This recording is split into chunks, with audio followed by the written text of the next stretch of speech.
Okay, hello everyone. My name is Zakaria Ahmed Salem. I am an associate professor of political science here at Northwestern University, and I am here in my capacity as the director of the Institute for the Study of Islamic Thought in Africa, ISITA. This is the penultimate installment of our series ISITA Dialogues about new books and new interventions in the study of Islamic thought and Islam in general in Africa. Today we are extremely excited to be hosting Fallou Ngom. Fallou is a professor of anthropology at Boston University and the director of their African Studies Center. He's written a groundbreaking book on the history of the Muridia using Ajami, which is African languages in Arabic transcripts. And this was titled Muslims Beyond the Arab World, the Odyssey of Ajami and the Muridia with Oxford University Press back in 2016. Today, he will be drawing on that book and going beyond using material from his ongoing research on the Ajami manuscripts and documents from West Africa, mostly Senegal. And his presentation, he will give his own title of his presentation and why he framed it that way. And I would like to welcome everyone to this presentation. And I think, Fallou, you can take it away. Right. Well, thank you very, very much for this invitation. I am most honored to be here. I see names and people I work with and who have been supporters. I see Mzee McCain, the tall chief. So I'm very, really grateful to be here to share with you some of the work that builds on the book and the projects we're working on, including Rebecca, Davy, and others who are here. So what I want to do is really talk about 3 areas, just a general background of where we are, and then look at the 3 projects we're working on Ajami. The first one is going to be the NEH project, the research component of our projects. And then the second one is the digital component of it, which is the African Ajami Library. And the third one, which is the pedagogical dimensions of our project. So it's really three components of our agenda, our research agenda, because once you digitize these materials, you have to study them and translate them, but then you have to teach, you have to create a system where a new generation could be trained, right? So these are the 3 areas where I would be focusing my attention.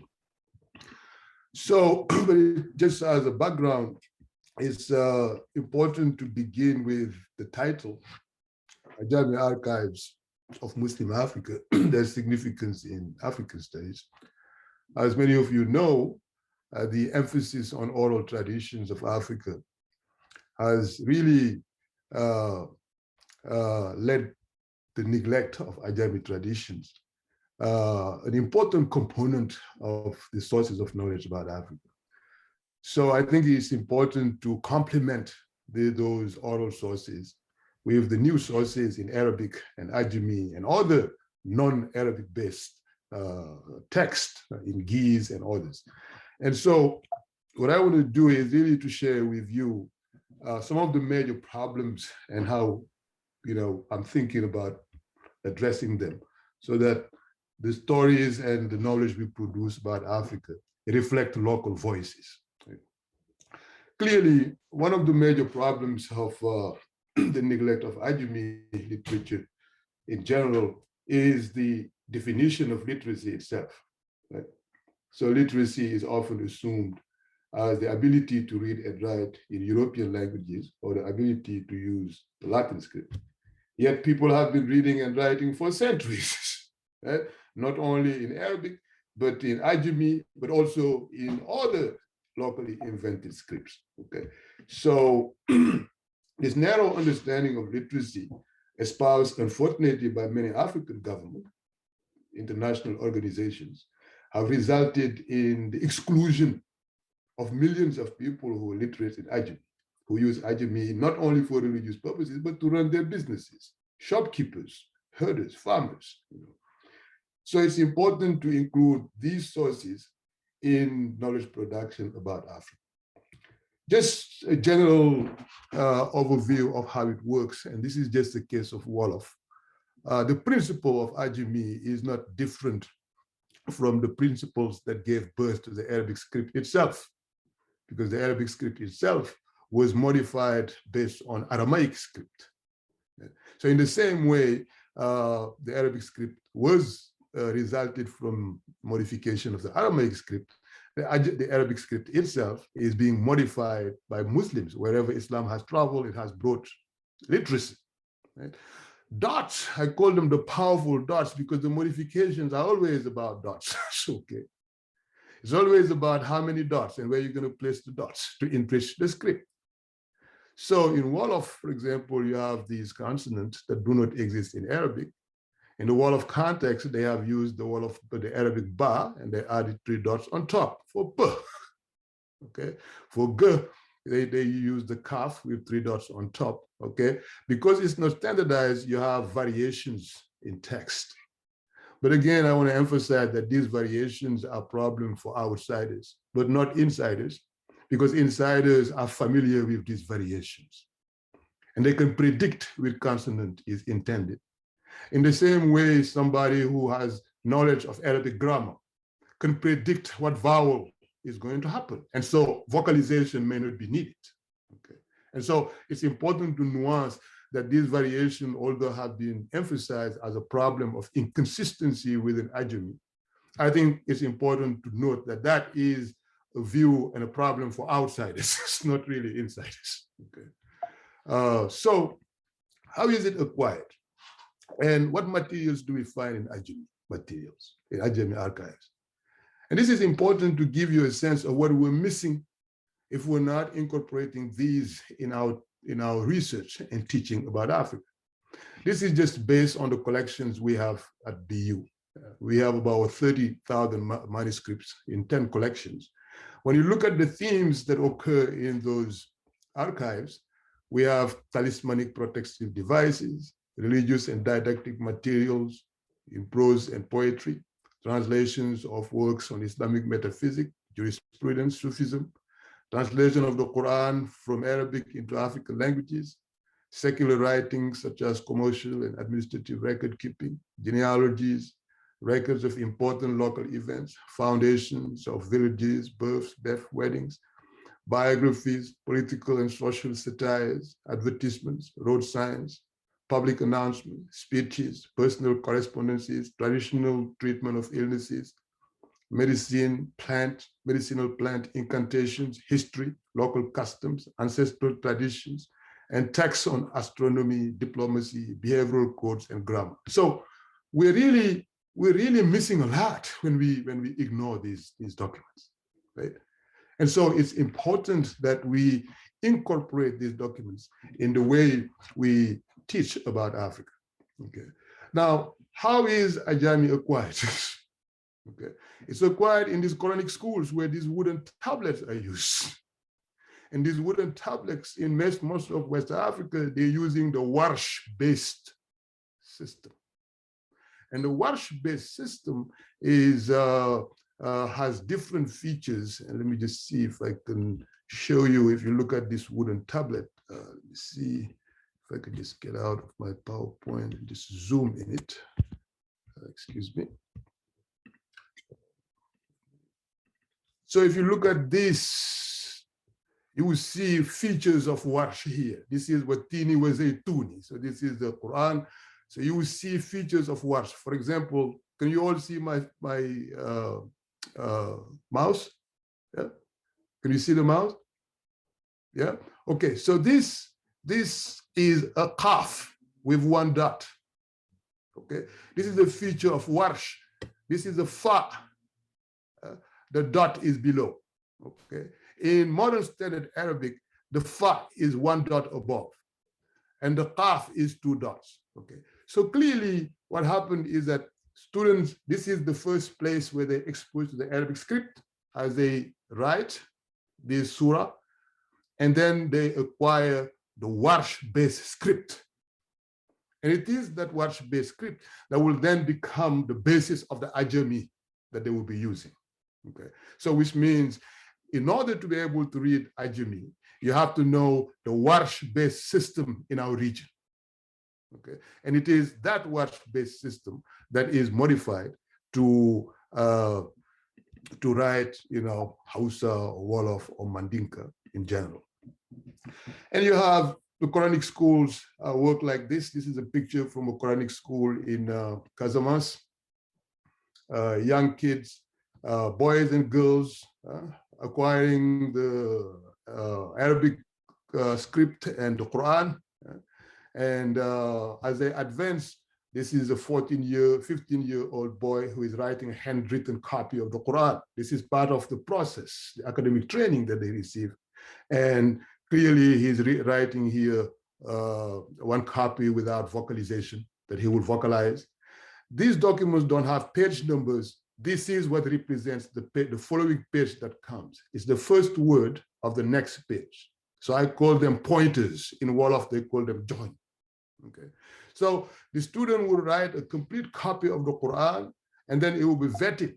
It will be vetted by scholars like this Serigne Mor Mbaye Cissé, in a process that is called topat.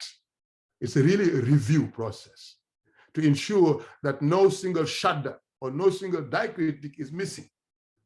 It is only after that that the copy is given to a jury, and that jury will assess whether the student has actually mastered the Quran and can write a copy from memory.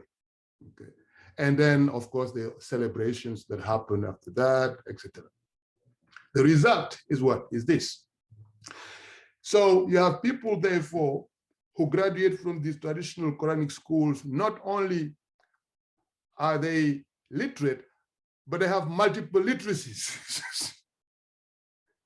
They're not only literate in Arabic, in classical Arabic, they can also write in Wolof. Or they may be literate in Hausa, but they also can write in Arabic. Okay? So when we treat these people as illiterate, we're really not being fair to them. Okay? So this is someone making copy of 5,000 copies of the Quran, of the poem, one poem of Sheikh Ahmadu Bamba, because they have their own marketing market, and where they sell these documents. And of course, it goes along with the book, leather bookcases. These are booming businesses that exist in these communities. So what are the types of scholars? I found in general 3 types of scholars. And of course, this is not a generalization, it's just the major trends that I have found. Those I call social scientists, because they conduct research like us. They do field work, they gather information, they analyze, they reference, they give footnotes, and they vet their sources. And then you have esoteric scholars, those who focus on the ilm batin, knowledge of the batin, the esoteric. They do khatim, they do divinations and others. And then you have poets and singers who are specialists in singing poetry. In the world of tradition, even prose texts are also verbalized so that you have maximum effect, so that people who can read a document, but people who can't read can hear. So these are complementary modes. Okay, so these are the 3 types of scholars I have found. But again, it's not a generalization, because one could be a social scientist and is interested, say, in ilmul nujum or other domains. Okay, so this is really, for me, important to begin, therefore, to be given the importance of Ajami sources, is to begin to establish more firmly the field that I have been calling Ajami studies.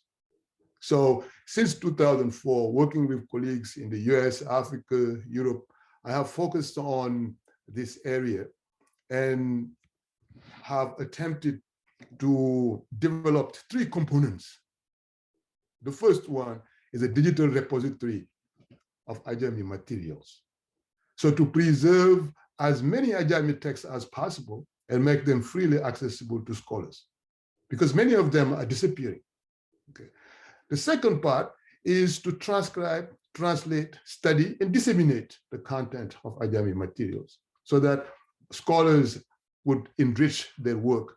And then the third one is to train a new generation to develop instructional materials, okay, so that people can begin to develop the literacy skills they need to read and access the information in Ajami text. So this is pictures of me and Ablai Jakite, who is probably attending, and our facilitator in the field documenting Ajami materials in Casamas.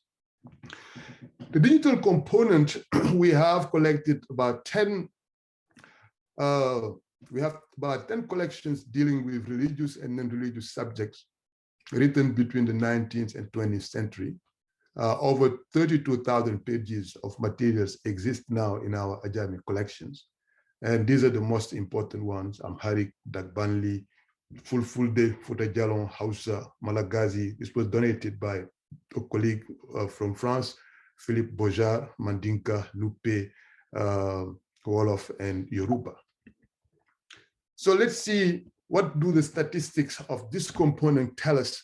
Who are downloading them and for what purpose? Let me see if I can share again.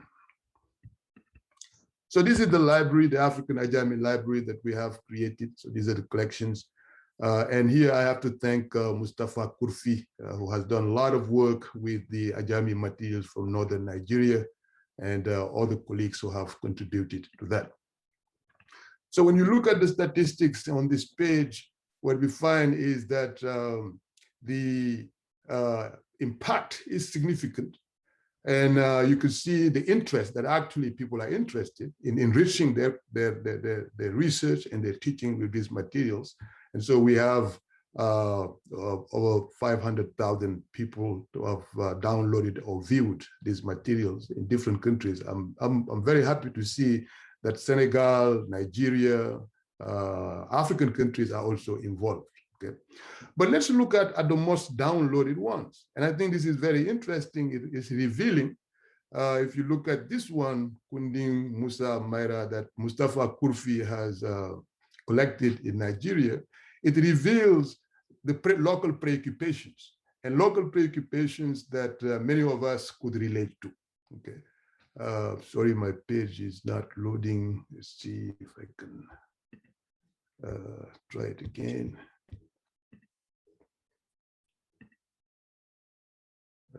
Let's see. Yep. So if we just zoom on this, we will see why these documents are so important to understand these communities. So this is a collection of Hausa Ajami Islamic medicine manuscripts that belong to the family of Malam Musa Mai Al-Maijira. Many of the materials are khatim, magical squares that serve to identify clients' ailments and appropriate treatments.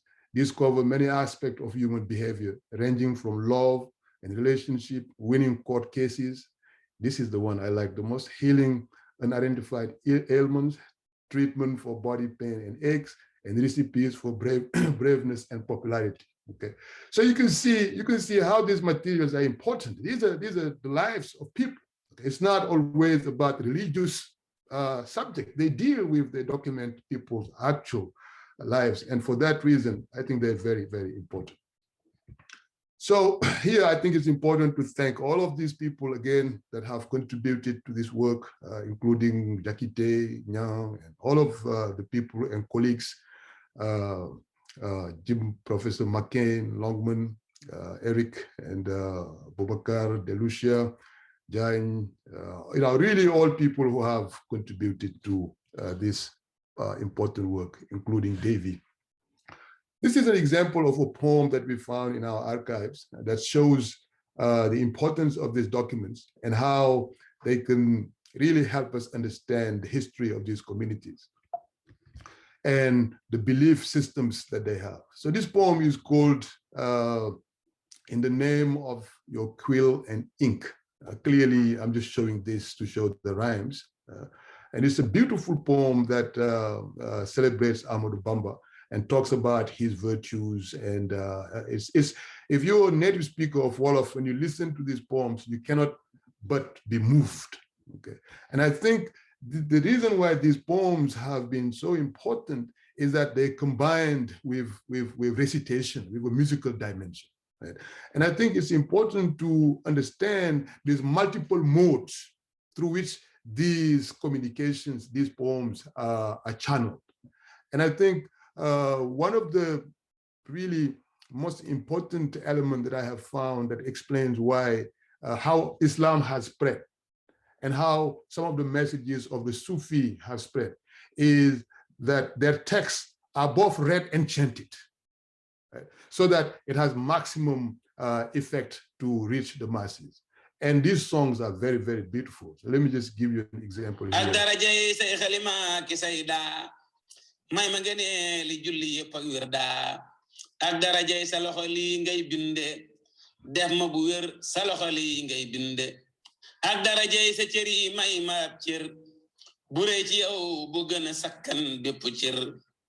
Okay, so that gives you an idea of how the text and its oral renditions are complementary, not mutually exclusive. Okay, so that's why for me, it's really difficult to call these tradition an oral tradition or a written tradition, because these are not mutually exclusive, they're complementary. Okay, and I think that's very important because through that complementarity, you have what I call music-derived pedagogies and literacies. People acquire knowledge through these music-derived communications. Okay, some also acquire literacy because some people actually memorize the poem because of its beauty, and then later learn the scripts. Okay, so, and in this case, these are important ways to acquire literacy that has escaped the attention of many scholars. So literacy in this case is not acquired through ABCD reading. It's actually triggered by the love that people have of the poem that they memorize, and they learn about the content of the poem. That's what drives them to actually later acquire literacy. So beyond the literacy that is acquired in Quranic schools, it is important to recognize this other area of music-derived acquisition of knowledge and literacy. I think it's an important area that should be investigated by scholars. Other elements that are important, other themes that I found important for anthropologists who are very interested in kinship. I wish my colleague Parker was here. Kinship, of course, has been very important, and ethnicity has always been an important topic in anthropology. But in many cases, ethnicity in Africa has been seen as static, as a source of problems. But this document shows us that actually that cannot be generalized, because in fact, in many places, ethnicity is actually very flexible, very elastic. So this document, for example, traces the maternal and paternal heritage of Amadou Bamba from its Fulani roots to its full Wolofization. Through this document, we know who was the first monolingual speakers of the family who lost its Fulani language. Okay. So you can see here the transformation of ethnicity that these materials allow us to see that we could not find in other sources in the area. The research component is also very, very important, because once we collect these materials, we need to study them. And so that's what led us to the NES project, which will produce transcriptions in Latin script of 20 significant Hausa, Mandinka, Wolof, Fouta Djallon, and Fouta Djallon Ajami texts, and translations in French and English. Our goal is we will be reaching about 2,000 pages of religious and non-religious document that will be made available freely to scholars worldwide. For each language, we will select 5 manuscripts, which will be subject to video recording, interviews, and recitation. So we capture the local musical traditions. We will prepare interpretive essays on the Ajami tradition of each language and a general essay comparing the 4 languages. A selection of annotated manuscripts and essays will be published in a peer-reviewed journal, and we're making progress on this. So here are the participants. See, we have clearly built a very strong team. Ablai Jakite, Laurie, Frank, from digital specialists to historians. Mustafa Kurfi, this guy, I don't know who he is. And we're very grateful to Professor David Robinson, who has really been important, has contributed to the guidance of the project. Davy has been running the project, really, and all these colleagues, clearly our own Rebecca for her help, and my great friend and colleague Jennifer and Garba, Zakari and Balasaho. So all of these people are the ones who are involved in this important NEH project. So the research component, let me just show you very quickly the content of these Ajami projects for Fula, so you can have a sense of the themes we have. For Fula, the 20 manuscripts contain these themes: knowledge to follow God, enhancing relationships, Jokere Endang, and other enhancing relationships. This is a poem by Cherno Mombeya, one of the leading early Ajami scholars in Futa Jalon. This is a record book with transactions. So this is a poem praising Prophet Muhammad sallallahu alaihi wasallam. This is about punishments, and several ones. And you have a poem celebrating local sheikhs, local religious leaders. And then you have poems, another poem, relationship. This one involves even freight, money, and luggage being sent from Dakar to Guinea-Conakry. Okay, so it's a really rich, it's a rich collection. And the one that I want to share with you that I found important, again, to show the importance of this document, is this impeachment letter. So this impeachment letter is in the Fuller collection, and I translated, and this is what it says. This is a collective letter from the entire Peter community. May peace be upon you, dear relatives. Praise be to Allah who granted the community of the Prophet Muhammad, peace be upon him, the possibility to express itself with clarity. It is the member of the entire Peter community which encompasses 12 municipalities who have met, deliberated, and agreed to write this document. We're sending our greetings as relatives who share the same value. We're mandating you to share this document with all community members, with all communities, including the remotest villages.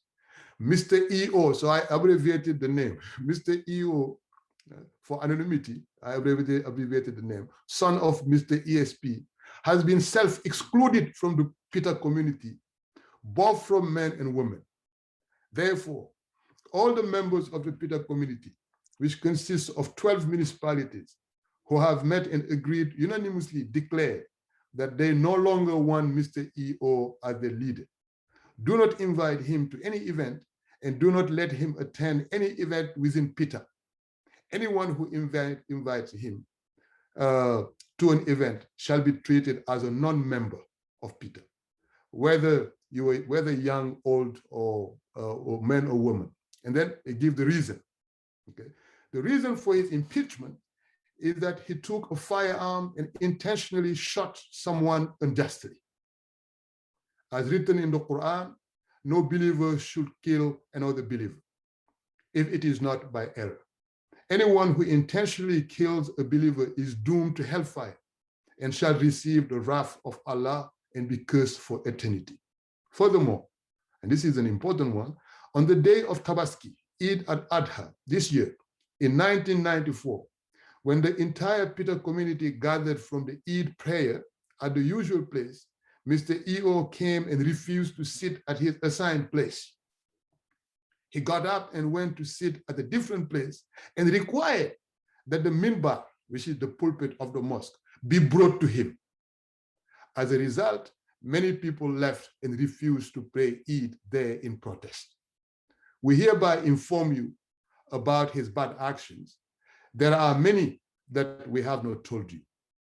Therefore, anyone who receives this document is asked to read it and to disseminate it as broadly as possible to both young and old. The document is signed by the representatives of the 12 municipalities of Peter, and then they all sign. Okay. So clearly, again, it shows you the wealth of these documents. Okay. In the Mandinka collections, we have one collection of 232 proverbs.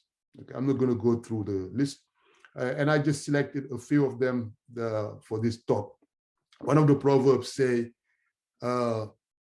"Ning ibe wulo kono, yeto toje santo, ifana yesele anomo, wotuma duma mandia." And I have to thank Ablai Jakite and Usman Sise for helping with the translation. If you are in the bush and see frogs on trees, hurry up and climb on a tree, for the ground is certainly not safe. Okay. Another one, Sulwo bulo kensengo fisiata bakoton kidi tiuti. A hyena with a gun is better than a goat with a gun. No, a hyena without a gun is better than a goat with a gun. Okay. Now, again, here see the warsh system. Okay. They're using the fa with the dot below. Okay. So the same here, the fa, the qa is used for kaf, for k. Okay. But again, it's one dot above. The fa here is one dot below. So it's again the warsh. Okay. And this one is a good one. Hakilima fulo wole kasise kilo faino nyoma ning amante. It is two intelligent people who can throw each other unbroken eggs. Okay. And finally, the two other ones. It is the first one. It is said that if it is said that it was once great to live in a village, know that the previous generations were better entrepreneurs. So basically, this is teaching young people who are saying that the past was better to actually work hard, to be as entrepreneurial as their ancestors. Okay. And the last one, Niye fisir wale killing Jahannamakono, ni amang danku, amaluta, bari abe jele. If you call a traitor's name in hell and he has not responded, know that he is there. He's just ashamed to answer you. And two last ones. Bulo muye jato city, wo bulo killing leka firi. The hands that tied the lion will be the one to untie it. Ni ilafita hakilima batandola, aninku lambola, aninku lombalo deng. Now, this is my preferred one. If you want to trouble an intelligent person, bring him a fool.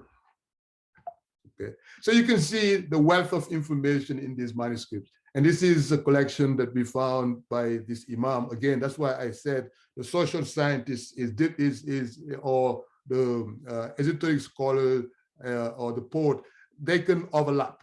Okay. Clearly, he is an Imam. But in his collection, we find documents dealing with peace and war in Casamas and the world, the danger of alcoholism, drug use, divorce, pre-colonial and anti-colonial Mandinka leaders, historical notes on the Mandinka of Kabu Empire,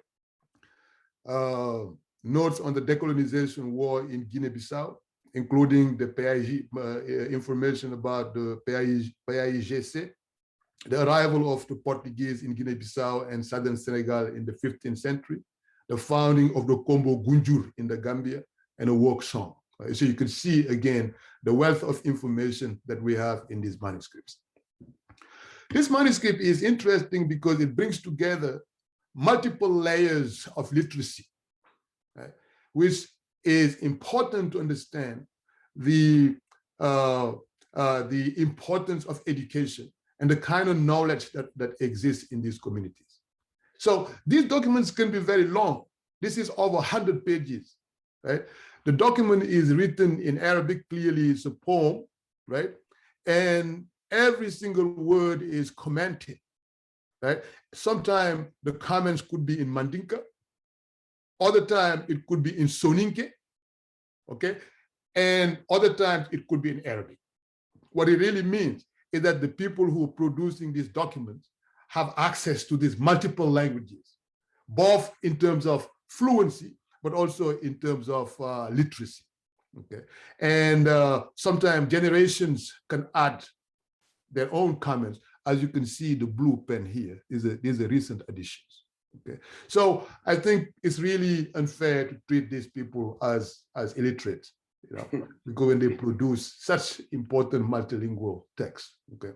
Yes. The other part is the development of instructional materials and the training a new generation of scholars who are literate in Ajami. Given what we have seen, the importance of these materials, we need to find ways to train a new generation to address what I have called the linguistic paradox in academia. So you cannot become an expert of America without speaking English. You cannot become an expert of France without speaking French. You cannot become an expert of China without speaking Chinese. How is it that it is perfectly normal to be an expert of the Hausa without speaking Hausa? You can be an expert of the Wolof without speaking Wolof because you were trained in institutions that assume going to Senegal, you have to be trained in French. Going to Nigeria, you have to be trained in English. I think this is the linguistic paradox that we need to address, because it is because of linguistic paradox that we have not had access to these materials. So it's important to train a new generation to be able to acquire these skills. And that's why at Boston University, with the support of the tour chief, Jim McCain, and Longman and Eric and all my colleagues, we have been able to create a hybrid dual literacy training in all the languages with Ajami script. So we teach Wolof with Latin and Arabic script. Mustafa Kurfi did the same when he was here for Hausa and has developed teaching materials. Lamin Jallo is doing the same for Wolof, and Usman Sise, who is now teaching Mandinka, will do the same for Mandinka. We've already developed 2 Ajami workbooks, and you can order these by going to our, our publication. Fallou, I'm sorry, I hate to have to stop you, but we have only 20 minutes left for maybe okay. Q&A. Okay, so let me just wrap up. Yes, thank you. Yes. Yeah, let me wrap up here. I was just at the conclusion. Okay. Okay. The other part that I thought this was the last part that I was going to talk about is the implication of the Ajami knowledge in transatlantic research. This is a text written by a slave in 1789, important date. Clearly, this text is a mix of Arabic and a language that is not identified. We have features that can allow us to know what language it is. These are used in Mandinka communities and the Futajalon communities for nasalizations, linking, tang, lang, wing, fang, wang, ming, wang, ang, and this is the name of a jinn. I found the name of a similar jinn being used in Senegambia today. So through an analysis of what I call Ajamigraphia, the study of this document, we might be able to create the profile of the writer of this document, where they came from. And this is the same as the document of Omar ibn Said, whom you know. Clearly, the colophon has Ajami, and it's the name of his owner, Donald Owen, Thomas Owen, Mary Owen, Shufa Owen, Market Owen, Lisa Owen, and you can convert these easily to English, to their English equivalents, okay? And I'm not gonna get into this since I'm running out of time, but just wanted to point out that some words that people may regard as gibberish is not gibberish, is a dating system. Okay. You might find in Mandinka text, Rada Sash, or in Wolof text, Aykashi, these are dates. And to understand them, you have to know the Western alpha numeral system, which is used in the region. Okay. In conclusion, these materials discussed in this talk are largely unknown to many Western scholars. The insights in Ajami material force revisions of various aspects of our understanding of pre-colonial, colonial, and post-colonial Africa. They refute the prevailing myth of the holistic illiteracy of Africa, particularly perpetuated by the overemphasis on oral traditions of Africa.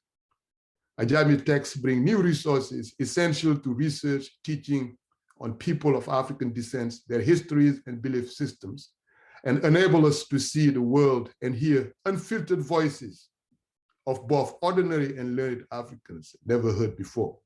And thank you very much for your attention. I'm sorry I went a little bit overboard, but I just had a lot of materials to share. And I will be very happy to answer your questions. And thank you very much for your attention. Absolutely. Thank you so much, Fallou, for this. I know this is a lot to really summarize in 40 minutes, but we're grateful to your careful presentation of this complex and little known material. Now, usually what we do is to let people raise their hands, but you can very well manage the Q&A if you see people raising their hands, asking questions. If you have a good view of everyone on your screen. So we will take questions for the next roughly 17 minutes, please. And if you can be brief and to the point, that will also be helpful. Of course, if you have contributions, that's also great. You didn't find any manuscript on arithmetic or mathematics, on hisab. This would be interesting because I know in the Peyton collection in Evanston, there are several manuscripts dealing with Hausa mathematics. Yep. But now what is about Wolof and Mandinka and we found some. Yeah, we found some in Mandinka. We found some in Wolof, and they use these for several purposes. They use these for khatim, for medical squares. They also use them for divination, and they even teach them using the alpha numeral system that I showed you. Okay, so it's part of the knowledge tradition. It's very common. It's actually very common. Yeah. You didn't mention it. Perhaps add it, please, to the list of subjects. Yes, yes. Because it is so common. It is so common. I didn't think it was significant. It is one of the most common documents that you can buy. Actually, I have plenty of them here. So. Absolutely. Well, so yeah, that's a good idea. There are quite a lot of questions that have not been explained yet. They are still enigmatic. Yeah. You still lots of mathematical figures we do not understand. Yeah. So it makes sense to study it. Yeah, that's a good point. That's a very good point. In fact, in our Hausa collection for the NEH project, we have one entire document that deals with that.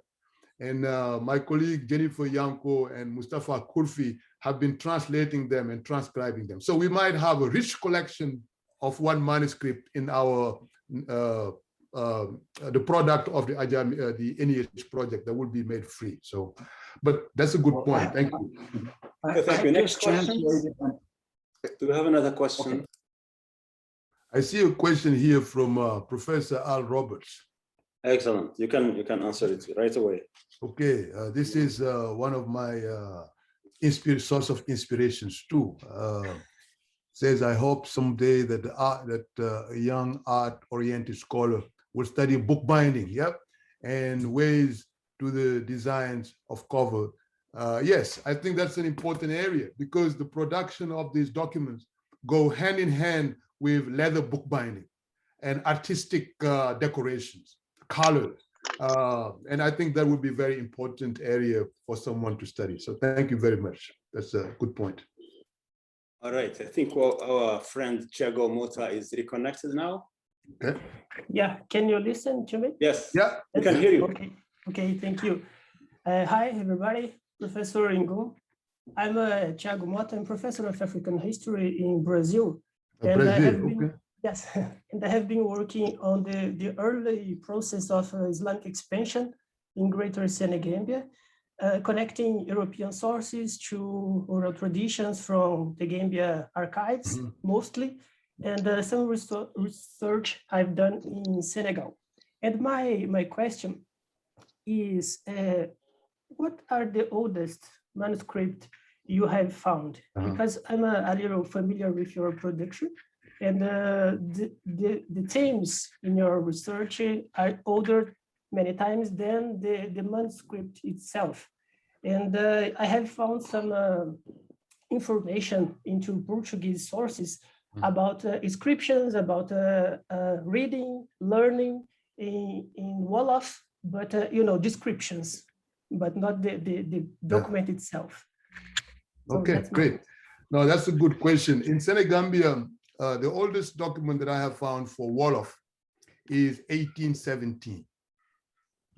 And that's a document that was a contract between the King of France, Louis XVIII, and the King of Bar of the Gambia.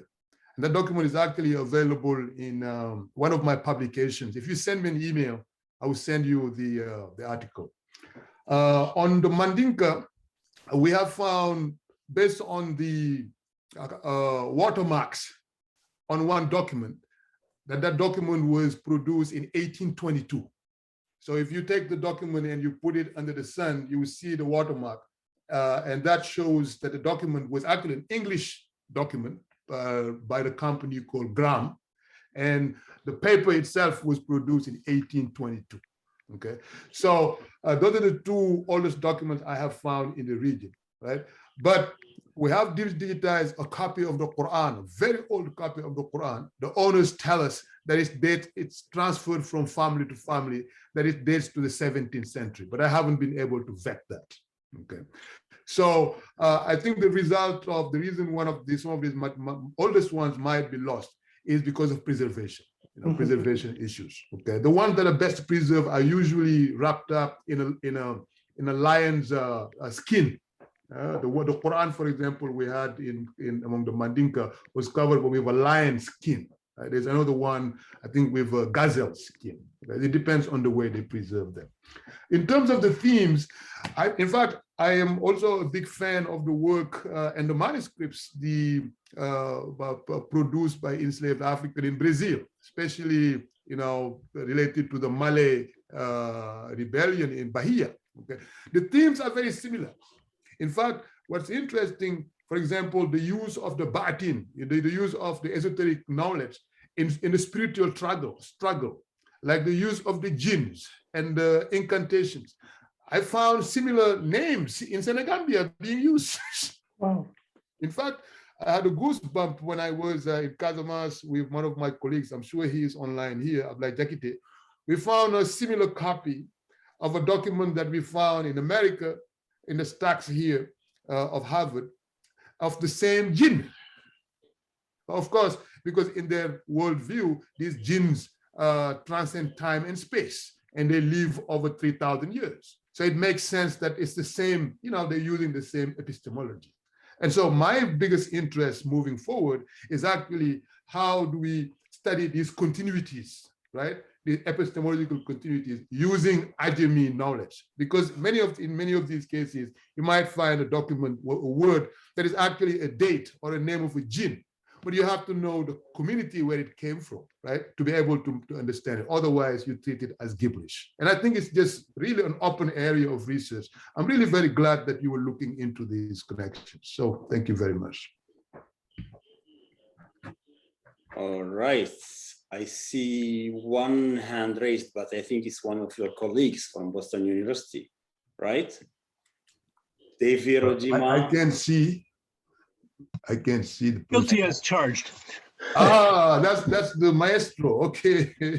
I so much appreciate this wonderful presentation, and I would say that whatever university I was from, and Let me ask a kind of woolly general question about polyglots and monoglots. I think the world is coming to appreciate Africa as a continent with quite a lot of polyglots in it, and people who've learned multiple languages from a young age. And there is a kind of flexibility of mind that I think can be inferred from this. And I wonder if you, as somebody who's got long experience in Senegambia with all those polyglots who speak multiple languages there, and in the United States where we're such a stubbornly monoglot population that we have trouble even speaking anybody else's language, even when it's right in our midst, like Spanish. So I want to ask you to think with us about how to compare monoglots with polyglots. And here's the second half of my question. Okay. Some of the themes that you seem to be pointing out so effectively are ones that resonate as universals. The learning, the ability to learn through music, the help that music and poetry give us in learning and memory, may be a universal theme. The proverbs that use animals to instruct and teach moral lessons may be a universal theme. I don't know anybody on earth that doesn't do that. So can you help us to think about how to compare monoglots with polyglots in view of the fact that we might also be dealing with universal themes here? All right, thank you. And I want to thank you again for this fantastic presentation. Well, thank you. Thank you, Maestro.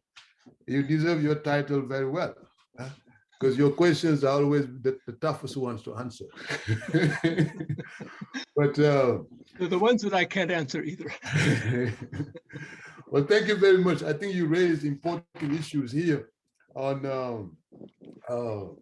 polyglots, and I will frame it first on two levels. The first level is to talk about what is often referred to as the monoglossic ideology of language. Like, what is that? And then how does that relate to the so-called polyglossic ideology of language, right?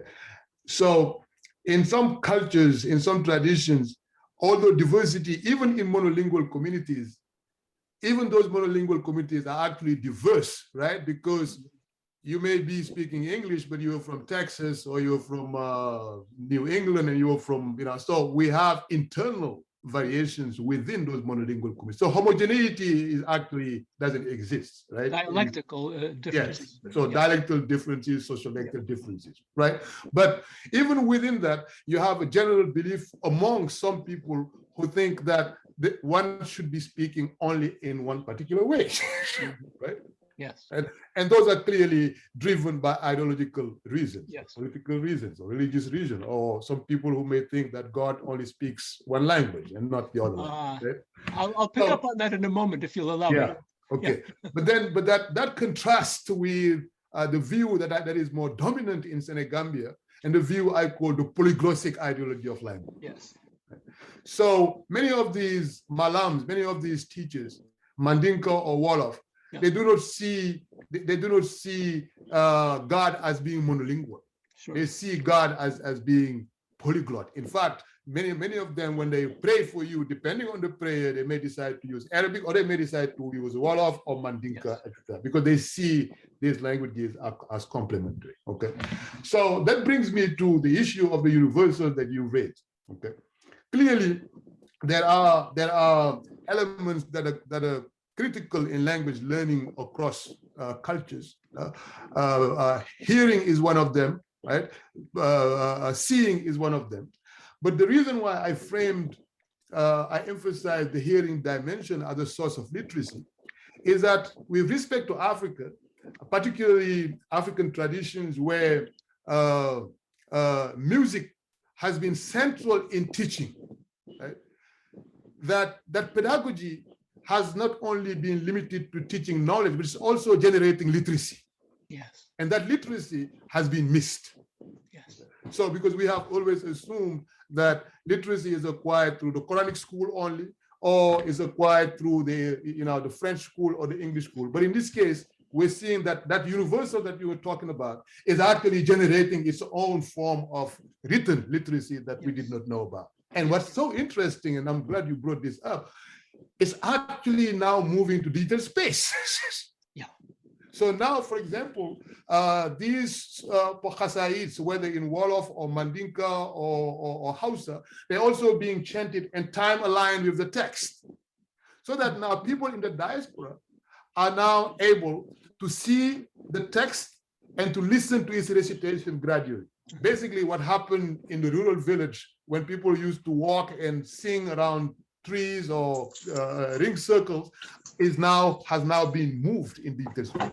Right? And so Proverbs, the relevance of Proverbs and animals here becomes also one of those universals that I'm glad you brought these things up, because these Proverbs, I call them the Proverbs, didactic Proverbs, right? Because they make the knowledge resonate with everybody. Right? They localize the knowledge. And it is in that way that I see them as important pedagogical tools, right, to understand these cultures. And so thank you very, very much for bringing up. I can't answer clearly the larger questions, but these are the few things I had to say on that. Thank you, Maestro. Thank you. Thank you. Thank you, Fallou, for a comprehensive answer. You have many contributions and comments in the chat. I don't think we have time to take them up, all of them. We have only 2 minutes, so if somebody has a very short question that would call for a short answer, we can still take it. Otherwise, I think I am going to ask everyone to join me in thanking Professor Ngom for this wonderful, multi-layered, very interesting presentation. Yeah, I see 2 hands are raised, but it's too late. We have to go. Unfortunately, we have other commitments, so we have to stop here. And Fallou, if you have a final word. I just wanted to thank everybody, and I hope that if you find a text that looks like Arabic that you don't understand, please send it to us. I want to thank my colleagues and who have been really critical in the projects I have talked about. So thank you all, and to thank everybody, and Ramadan Mubarak for those who are fasting. Thank you very much. Thank you for those who joined us. Zachary, I have one last thing to say. There's a lot going on in the chat, a lot of resources being shared. So I will capture all of that and I will send it in an email to everyone who signed up for this talk. Okay. Once all right. it ends, I want you to have the resources. So thank you, Fallou, very much. Thank you very much. You're most welcome. Yeah. Thank you, everyone. Next time, Rebecca, can you remind us when is the next presentation? Yes. The next presentation is May 19th, 1 p.m. Central Time, and it's anthropologist Michelle Johnson talking about remaking Islam in Portugal. Thank you very much. Bye. Have a wonderful day. Goodbye. Thank you.